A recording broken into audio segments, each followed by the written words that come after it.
ഇത് മീറ്റ് മൈൻസർ ആണ്. മീറ്റ് മൈൻസർ നമ്മൾ ഇറച്ചിയൊക്കെ അരയ്ക്കാൻ പറ്റുന്ന മെഷീൻ. ഇറച്ചി അമാതിരി തന്നെ ചെറിയ മെഷീൻ. ഇതിൽ വന്നിട്ട് നമ്മളെ സൈസാണ് 22, 32, പിന്നെ അതുമാതിരി തന്നെ 64, അത് കഴിഞ്ഞാൽ 124, അങ്ങനെ വലിയ സൈസ് വരുന്നുണ്ട്. 124 എന്ന് പറയുമ്പോൾ നമുക്ക് 10 HP മോട്ടറൊക്കെ വെച്ച് ചെയ്യാൻ പറ്റുന്ന വലിയ മെഷീനാണ്. അപ്പോൾ ഇത് ഞാനിപ്പോൾ നിങ്ങൾക്ക് ഡെമോ പരിചയപ്പെടുത്താൻ വേണ്ടി ചെറിയ മെഷീൻ എടുത്തിട്ടുള്ളതാണ്.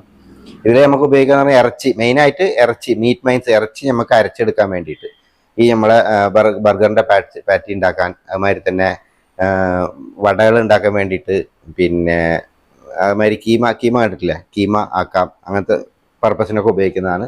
അത് കൂടാണ്ട് ഇത് നമുക്ക് പെറ്റ്സിന് ഫുഡ്സ്, ഇപ്പം ഡോഗ് വളർത്തുന്ന ആൾക്കാരുണ്ട്, അവർക്ക് അതിനുള്ള ഈ എല്ലും കാര്യങ്ങളൊക്കെ ഉണ്ടല്ലോ, ചിക്കൻ്റെ എല്ല് വേസ്റ്റ്, അതൊക്കെ അരച്ചെടുത്തിട്ട് അവർക്ക് ഭക്ഷണമായിട്ട് കൊടുക്കാൻ അത് ഉപയോഗിക്കുന്നുണ്ട്. അതുമാതിരി തന്നെ മീൻ വളർത്തുന്ന ആൾക്കാർ അതിൻ്റെ വേസ്റ്റുകളൊക്കെ അരച്ചിട്ട് അതിന് കൊടുക്കാൻ വേണ്ടിയിട്ട് ഈ മെഷീൻ ഉപയോഗിക്കുന്നുണ്ട്. പിന്നെ അങ്ങനെ വേസ്റ്റ് അരയ്ക്കാനും ഉപയോഗിക്കാമെന്ന് സാരം.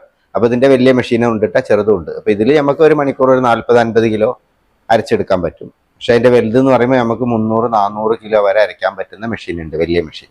അത് നമുക്ക് 10 HP മോട്ടർ വേണം, പിന്നെ 3 ഫേസ് ഇലക്ട്രിസിറ്റി വേണം. അപ്പോൾ ഇതാകുമ്പോൾ നമുക്ക് വീട്ടിൽ ഇത് ചെറിയ വീട്ടാ സിംഗിൾ ഫേസിൽ ഉപയോഗിക്കാൻ പറ്റുന്ന 1 HP മോട്ടറാണ് ഇപ്പോൾ ഇതിനുള്ളത്. സൈസ് നമ്പർ 32 ആണ്. ഇതിൻ്റെ തന്നെ 2 HP ഉപയോഗിക്കാം. ഇതിന് 1/2 HP ഇതിൻ്റെ ചെറിയ മെഷീൻ വരുമ്പോൾ 1/2 HP മോട്ടർ ഉപയോഗിക്കാം.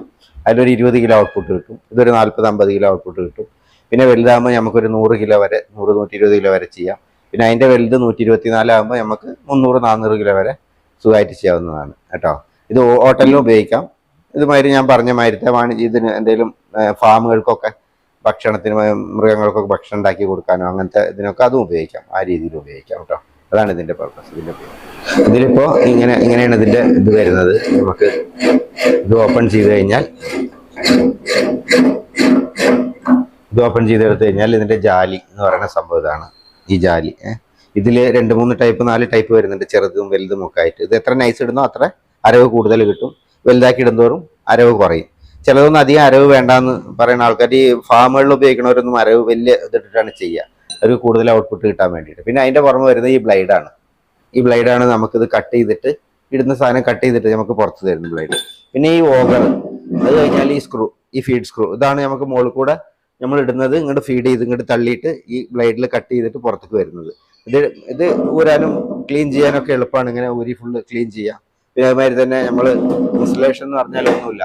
ഇൻസ്റ്റലേഷൻ ഇത് എല്ലാവർക്കും പറ്റുന്ന ഒരു കാര്യമാണ്. ഇൻസ്റ്റാൾ ചെയ്യാന്ന് പറഞ്ഞാൽ ജസ്റ്റ് ഇതിങ്ങനെ തള്ളി വെക്കുക ഓവർ. അത് കഴിഞ്ഞതിന് ശേഷം ഈ ബ്ലൈഡ് ഈ മൂർച്ച ഭാഗം പുറത്ത് വരുന്ന മാതിരി ഇടുക. ഈ മൂർച്ച ഭാഗം കണ്ടില്ലേ, രണ്ട് ഭാഗമുണ്ട്. ഒന്ന് ഇത് ഇങ്ങനെ, ഒന്ന് ഇങ്ങനെ. ഈ മൂർച്ചയുള്ള ഭാഗം പുറത്തേക്ക് വരുന്ന മാതിരി ഇടണം. അത് കഴിഞ്ഞിട്ട് ഈ ജാലി ഇട്ട് കൊടുക്കുക. ജാലിയുടെ ഈ സാധനമല്ല, ഈ പ്രൊജക്ഷനുള്ള അത് പുറത്ത് വരുന്ന മാതിരി. ഇവിടെ ഒരു കട്ടിങ് ഉണ്ട്. ഈ ഗാഡി ഇവിടെ ഒരു ഗാഡിയിലിരിക്കണം. അതിലിരിക്കുന്ന മാതിരി വെച്ചിട്ട് ഫിക്സ് ചെയ്തതിന് ശേഷം ഈ സാധനം അതിൻ്റെ പുറത്തത്തെ മൂടി, ഈ ക്യാപ്പ് ഇട്ട് ടൈറ്റ് ചെയ്യാം, ഓൺ ചെയ്യാം, ഓഫ് ചെയ്യാൻ. അത്രേ ഉള്ളൂ, വേറെ ഒന്നും.